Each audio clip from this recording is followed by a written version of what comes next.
મિત્રો નમસ્કાર, હું ડૉક્ટર મહેશભાઈ તળાવિયા આયુર્વેદ અમૃતમ યુટ્યુબ ચેનલમાં આપનું ખૂબ ખૂબ સ્વાગત કરું છું. મિત્રો, ગુજરાતીમાં એક સરસ મજાની કહેવત છે અને એ બાજરી વિશે છે. તો કવિએ એવું કીધેલું છે કે બલિહારી તું બાજરી, જેના લાંબા પાન, ઘોડે પાંખું આવ્યું, બુઢા હુઆ જવાન. જો બાજરી વિશે કેટલી બધી સરસ મજાની ઉક્તિ કવિઓએ આપેલી છે. આ કારણથી જ તમે બાજરી એ સર્વશ્રેષ્ઠ ખોરાક છે એમ જાણી શકો. મિત્રો, બાજરી છે એ ખાસ કરીને સૌરાષ્ટ્ર, કચ્છ અને રાજસ્થાનમાં ખૂબ ખવાય છે. અને જેને બાજરી પાચન થઈ જાય છે એને કબજિયાતનો પણ ભય રહેતો નથી. અને બાજરી ખાવાથી એની પૌષ્ટિકતા એટલી બધી છે કે માંસપેશીની અંદર તાકાત પણ એટલી જ આવે છે.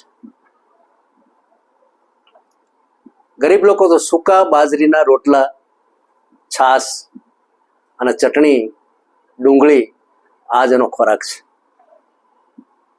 હવે તમે જુઓ છો કે બાજરી ખાનારને સમય પહેલા ક્યારેક હાર્ટ એટેક પણ આવતો નથી, કોલેસ્ટ્રોલ પણ વધતું નથી અને રક્ત પરિભ્રમણજન્ય કોઈ પણ જાતના રોગ પણ થતા નથી, ડાયાબિટીસ પણ થતો નથી.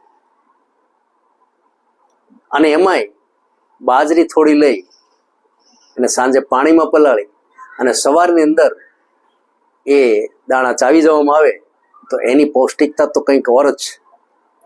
બાજરીની સાથે ગોળ અને દહીંનું મિશ્રણ એટલું જ કામ લાગે છે. બાજરીની સાથે ઘી ગાયનું અને ગોળ એનું મિશ્રણ કરી ચોળી અને ખૂબ ખાવામાં આવે તો તાકાત એટલી વધે છે, મન પણ બહુ પ્રફુલ્લિત રહે છે, પ્રસન્નચિત્ત રહે છે અને કબજિયાતથી માંડી આમાશયજન્ય અથવા તો આંતરજન્ય કોઈ પણ રોગ પણ થતા નથી. તો બાજરીનું એટલું બધું સરસ વર્ણન છે, જેને મિલેટ્સ કહેવામાં આવે છે. આજકાલ ઘણા વર્ષોથી આપણે બાજરીને ભૂલી ગયા હતા, પરંતુ હવે આ બાજરી એ પ્રકાશમાં બરોબર આવી છે. લોકો આરામથી ખાય છે અને પચી પણ જાય છે. મિત્રો, બાજરી છે ને એ ખાવાથી આ બધી તકલીફો તો દૂર થાય જ છે, પરંતુ સાથોસાથ પેટની ચરબી, કે જેને પેટ ચડિયાતું ખૂબ લાગતું હોય, છાતીનો ભાગ પાછળ લાગતો હોય, એવા લોકો માટે આ ધીમે ધીમે એ ચરબી બાજરી ખાવાથી ઉતરી જાય છે. કારણ કે બાજરી વધારે પડતું જે ચરબીનું સ્થાન છે એ લેતી નથી, ઉલટાની ચરબીને ડાઉન કરે છે. એટલા માટે બાજરી એ આપણો સર્વશ્રેષ્ઠ ખોરાક છે. એક સમયે બાજરી જ ખવાતી, ઘઉં ઓછા ખવાતા, પણ ઘઉં છે ને મિત્રો પચવામાં ભારે છે, પરંતુ સ્વાદિષ્ટ છે. કંઈક હશે કાર્બોહાઈડ્રેટ્સ એની અંદર વધારે છે, ફાઈબર પણ એટલું જ છે, શર્કરા પણ એટલી જ, અને લોકો નિયમિત એનો ઉપયોગ કરે છે. પરંતુ ઘઉં કરતા બાજરી સર્વશ્રેષ્ઠ છે.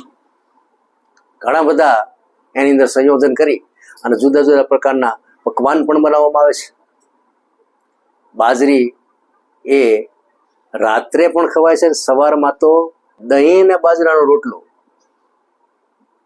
એ ખાવામાં આવે તો બપોર સુધી તમને કોઈ પણ પ્રકારની તકલીફ થતી નથી. ગમે એટલો શ્રમ કરો તો તમે થાકતા નથી અને બપોરે સરસ મજાની ભૂખ લાગે છે.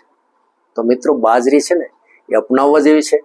અમુક જે મોટા ભાગના જે રોગ અમુક આપણે ઘર કરી ગયેલા છે, દાખલા તરીકે ડાયાબિટીસ, બીપી છે, કે પછી લો બ્લડ પ્રેશર છે, કે પછી શુગર છે, કે શુગરજન્ય બીજા કોઈ રોગો છે, આ બધું જે કાંઈ છે એને અટકાવવામાં, એને દૂર કરવામાં બાજરી જેવો એક પણ બીજો ખોરાક નથી.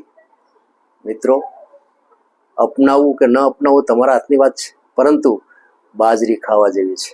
ઓમ શાંતિ, જય ધન્વંતરી.